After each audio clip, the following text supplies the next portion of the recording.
Hello दोस्तों, आप सबका स्वागत है डिकोडिंग द यूनिवर्स की इस फास्ट एपिसोड पर।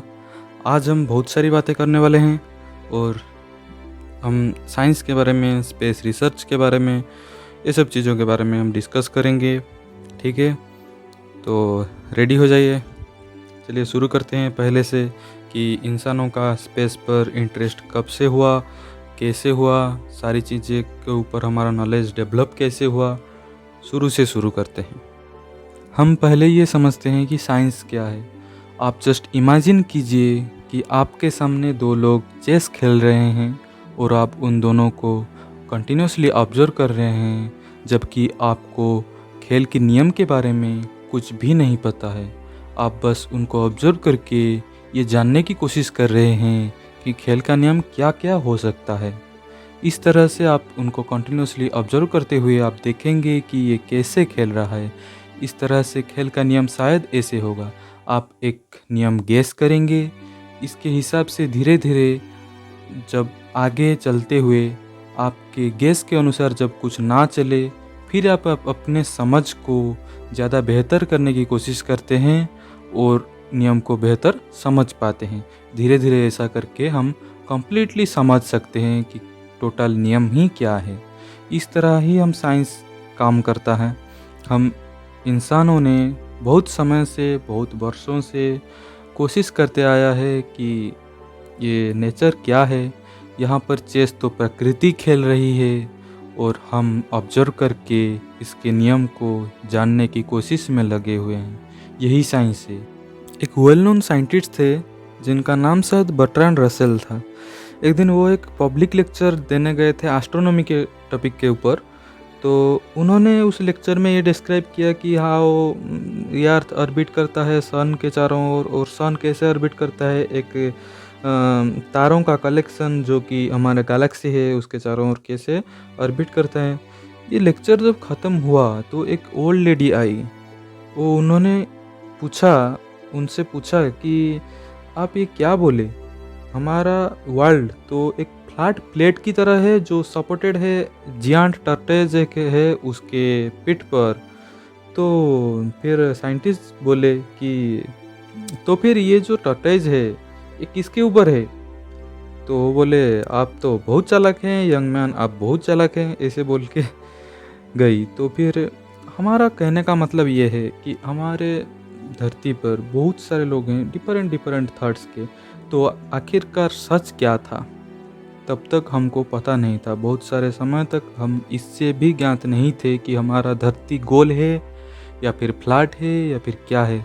हम तो पहले ये था कि जियो स्टेशनरी ऑर्बिट, मतलब धरती को सेंटर में मानते थे और चारों ओर सब तारे, सब ग्रह, सब सब कुछ हमारे चारों ओर ही ऑर्बिट कर रहे हैं, ऐसा ही लोग मानते थे। बहुत दिनों तक ऐसा चलता रहा। 340 बीसी में ग्रीक फिलोसोफर अरिस्टोटल उनके बुक ऑन दी हेवेंस में ऐसे दो अच्छे आर्गुमेंट्स दिए, ये बिलीव कराने के लिए कि अर्थ राउंड है ना कि फ्लैट शेप का। फास्टली उन्होंने ये रियलाइज़ किया कि सन और मून के बीच में अर्थ की आने की वजह से ही लूनर एक्लिप्स होता है। तो लेकिन अर्थ का शैडो मून पर हमेशा राउंड ही होता है। ऐसा तभी हो सकता है जब अर्थ स्फेरिकल हो, क्योंकि अगर अर्थ फ्लैट डिस्क की तरह होता तो उसका शैडो कभी कभी इलंगेटेड और एलिप्टिकल भी हो सकता था, जब जब जब हमारा सूरज डिस्क के सेंटर में ना होता। सेकेंडली, ट्रैवल्स की वजह से ग्रीक्स को ये पता चल गया था कि नॉर्थ स्टार लोअर दिखता है साउथ रीजन में compare to north regions. Aristotle ये सोचते थे कि अर्थ स्टेशनरी है और सन, मून, प्लैनेट, स्टार ये सब सर्कुलर ऑर्बिट में अर्थ के चारों ओर मूव कर रहे हैं। ये सब ये बिलीव करते थे। इस आइडिया को एलाबोरेट किए टॉलेमी 2nd सेंचुरी में, जो कि उनके मॉडल के हिसाब से। टॉलेमी के मॉडल में अर्थ सेंटर में था, इसके चारों ओर 8 स्फीयर्स जो कि मून, सन, स्टार्स, जो 5 प्लैनेट्स थे उस वक्त उन इंसानों को पता था, जैसे कि Mercury, Venus, Mars, Jupiter and Saturn. ठीक है, इनका एक सर्कुलर ऑर्बिट बनाया गया था अर्थ के चारों ओर। इनके हिसाब से लास्ट जो ऑर्बिट था वो फिक्स्ड स्टार्स का था। ऐसे ही कुछ पोजीशंस दिए गए थे। 1514 में निकोलस कोपर्निकस नाम के एक व्यक्ति ने एक सिंपलर मॉडल रखा था, जिसके अपना एनोनिमसली, क्योंकि उस वक्त जो था चर्च ये मानते थे, लोगों का बिलीव ये था कि धरती ही सेंटर में है और सब इसका चारों ओर ऑर्बिट कर रहे हैं। तो इसी डर से उन्होंने एनोनिमसली ये थ्योरी को सर्कुलेट किया था। इनके हिसाब से ये था कि सन स्टेशनरी है और वो सेंटर में है, अर्थ और अदर प्लैनेट्स जो है सर्कुलर ऑर्बिट्स में अराउंड सन वो ऑर्बिट कर रहे हैं। एक सेंचुरी तक उनके थ्योरी को किसी ने सीरियसली लिया ही नहीं। उसके बाद दो एस्ट्रोनॉमर्स आए, जर्मन जोहानेस केपलर और इटालियन गैलीलियो गैलीली। इन्होंने इनकी थ्योरी को पब्लिकली सपोर्ट करना स्टार्ट कर दिया, लेकिन उनके द्वारा जो ऑर्बिट्स प्रेडिक्ट किए गए थे वो ऑब्जर्वेशन के साथ मैच नहीं कर रहे थे। इसके बाद गैलीलियो टेलीस्कोप के साथ नाइट स्काई को ऑब्जर्व करना शुरू कर दिए।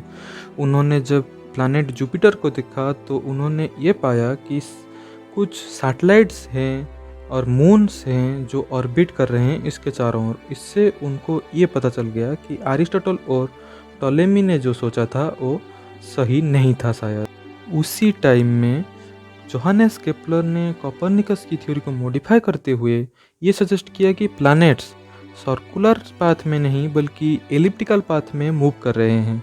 फाइनली प्रेडिक्शंस जो थे वो मैच कर गए ऑब्जर्वेशन के साथ केपलर्स की थ्योरी के बाद। समय में थोड़ा पीछे चलते हैं। अरिस्टार्कस नाम के एक व्यक्ति थे 320 बीसी से 250 बीसी के बीच में। तो उन्होंने एक फर्स्ट पर्सन थे जो उन्होंने रियलाइज़ किया कि मून जब हाफ साइज में अपीयर करता है तो हमारे जो सन है, मून और अर्थ के बीच में जो एंगल होता है वो 90 डिग्री हो जाता है। आपको अगर सिंपल ट्रिगोनोमेट्री भी आता है तो आप ये समझ पाएंगे कि इन्होंने साइन थीटा का भी यूज़ करके हम इससे प्रेडिक्ट कर सकते हैं डिस्टेंसेस वगैरह। तो उन्होंने ये डिसाइड किया, ये प्रेडिक्ट किया कि हमारा जो सन और अर्थ के बीच में जो डिस्टेंस है और मून और अर्थ के बीच में जो डिस्टेंस है उसका 20 टाइम्स है, ठीक है, जो कि रियलिटी में देखा गया है कि 391 टाइम्स होता है। आज के एपिसोड के लिए इतना ही। आगे क्या हुआ स्पेस की जर्नी में, हमारे इवोल्यूशन कैसे हुआ एस्ट्रोनॉमी में, ये जानने के लिए हमें फॉलो करें नेक्स्ट एपिसोड में। और हम अगर आपको अच्छा लगे तो हमें लाइक शेयर सब्सक्राइब करके हमें सपोर्ट दिखाएं। और आपको किस टॉपिक में बात करना है हमें ये भी बताएं कमेंट सेक्शन में। और ठीक है।